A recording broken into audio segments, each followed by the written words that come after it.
Hey everyone, and welcome back to the ATD Movie Channel. I'm Tony, and tonight I'll be reviewing Night School, the latest film starring Kevin Hart and Tiffany Haddish. Let's jump right into it.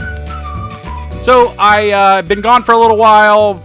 Quite frankly, I've been preoccupied with other things, but I am back, and I wanted to do a review for this movie for the main purpose, which I'll talk about in a few minutes, but the latest comedy starring Kevin Hart and Tiffany Haddish. It's about this guy who just never did well in school, but is a really good salesman. He's a hustler, and he decides that the only way he's ever going to progress in his career and to keep up with his new fiance is to go back to school and get his GED.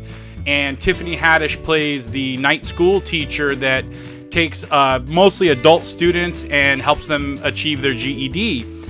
I'll talk through the movie about what I liked and I didn't like, and what I really liked about this movie was the premise. I think that it's a unique blend of adult comedy actors that we all know and love, like Kevin Hart, Tiffany Haddish, Rob Riggle, and new blood with some of the other younger characters in the film. But it's a cool premise that we don't always see that I think is it's important, and I'll talk about why it's important in a minute. Cool premise. I really liked it. I also really enjoyed the cast, and I've already named my favorites, but Kevin Hart, Tiffany Haddish, they play very interesting characters. I'll talk about my dislikes in a minute, but the Kevin Hart character is dealing with something. He's dealing with his self-esteem in a way that we don't ever see guys deal with, and it's for him on an intellectual level. And I don't know if a lot of movies dive deep into that territory, because usually the male star of the film is usually the smart, good-looking, charming, not usually dealing with some internal issues the way that Kevin Hart's character is. Maybe I'm overthinking a really silly movie, but I thought it dove into some new territory with a leading man that's going through something. And Tiffany Haddish, I loved her character in this movie. She's put together, she's got her life straight, and she is really smart and intelligent and cares about her students. And the movie did a really good job of showing us how the character cares for her students and their success. And I feel like movies like this oftentimes lose the value of the real life characters and what they're going through for all the silliness. But you know, the script is reserved in this aspect, and I feel like the Tiffany Haddish character was really, really well written. The other thing I liked about the movie is the cast. I think the supporting characters are really, really funny, and the actors playing them are really funny. I don't know if they were given enough to do, and I'll get to that in a minute, but I felt like the characters themselves and what we did see of the characters was really interesting. You know, Rob Riggle trying to be a good role model for his son and go back to school. Another character is just tired of being a stay-at-home mom and wants to better herself. Another character doesn't want to be working at the Motel 6 anymore. Not that there's anything wrong working for the Motel 6, but he wants to do more with his life. And those are the interesting moments where we learn a little bit about these characters that I was like, okay, these are real people. These are real reasons people go back to school, and I enjoyed it. Outside of that, I didn't think it was a very good movie, and I'll tell you why with concrete examples. This movie's not gonna stick. We're not gonna talk about it 10, 20 years down the line like we do classics like Dumb and Dumber and The Hangover. It'll be probably forgotten like some of other Kevin Hart movies.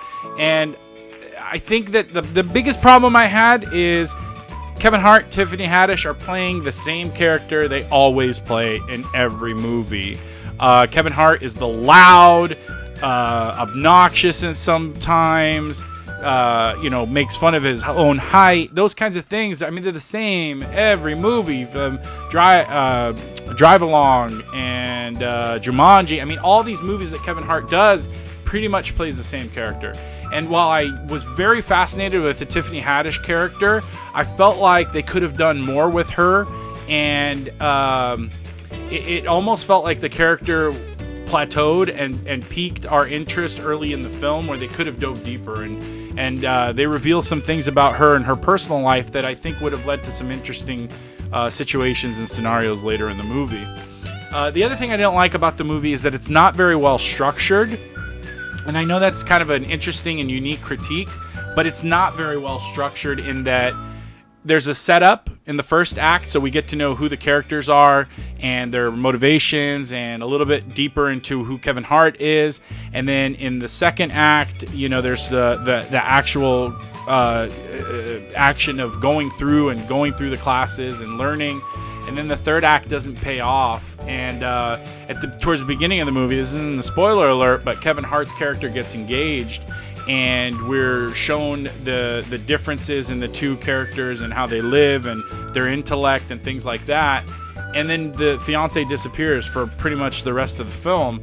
And I just felt like that was a really awkward way to show us his motivation. If we're not constantly seeing their relationship, why he's doing what he's doing, then who cares? He's obviously not doing it for the right reason if he's not constantly reminded why he's doing what he's doing. And then the lying that the character does to sneak under the radar, going to night school, kind of silly. So the structure of the film just didn't work for me. And then one of the last criticisms, because I don't want to beat it up completely, I laughed and I thought it was funny in certain parts, but the lessons learned are just... They could have made a really special movie. It was a very missed opportunity to dive deeper and talk about something that no one talks about in movies, and I thought it was brilliant. I mean, I thought if they could have executed it better, it was brilliant. They talk about learning disabilities in this film, and I think that it is such an important thing for the demographic that's going to go watch this movie, that there's such a thing as a learning disability that slows people from absorbing information different than others. And it's something that I was so fascinated by this. I started the review by telling you there was something that I was really fascinated by, and this is it. The fact that they talked about learning disabilities in a movie like this was really refreshing, but they made it like 60% of the way there, and then they don't go anywhere with it. And that's unfortunate, because I feel like this would have been a great opportunity with even an 800 number at the end of the movie for kids to rely on or fall back on to say, I'm really struggling in school, and maybe I don't have a disability, but I want to talk to somebody about it. It was a very missed opportunity in my opinion. I've beat a dead horse. I think there's some really funny stuff in conclusion. I think it was some funny practical jokes. There's a little bit of physical comedy. They don't go over the top with it, which I appreciated, outside of a really absurd explosion. But overall, I felt like it was grounded, and some of these characters were fascinating, and I cared about them, and I wanted them to succeed. But they just don't go anywhere. The supporting characters don't ever really, we don't learn much about them over the course of the entire film, outside of a few scenes of setup. And I feel like it was a really missed opportunity with the talent involved in this movie to make something really special. I might be in the minority because it opened #1 in the country this weekend, but overall, I would say wait for the streaming services to air this film, because for right now, I don't recommend you go see it in the theater. So, are you a fan of Kevin Hart and Tiffany Haddish? And have you seen this movie yet? Let me know in the comments below. If you enjoyed the video, give me a thumbs up, and don't forget to subscribe to the channel to be notified of content uploaded regularly. You can find other reviews on the channel as well. Thanks for watching my review for Night School. I'll talk to you soon.